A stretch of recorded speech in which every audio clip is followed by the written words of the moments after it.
Hindi lahat ng kumikinang ay maganda. Hindi lahat ng maganda ay mahalaga. At hindi lahat ng mahalaga ay tunay.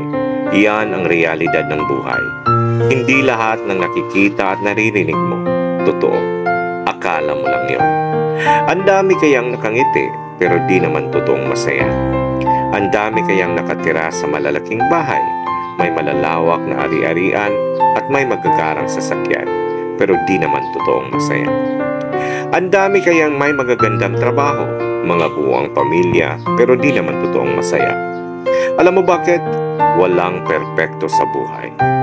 Pain is universal. That's the reality. Lahat tayo, mayaman man o mahirap, may kanya-kanyang pagsubok na kinakaharap. Mga problemang pilit nating itinatago sa isang magandang ngiti para di malaman ng iba. Dahil ang totoo, ang buhay ay puno ng pagsubok. Pagandahan na lang sa pagdadala. Good morning!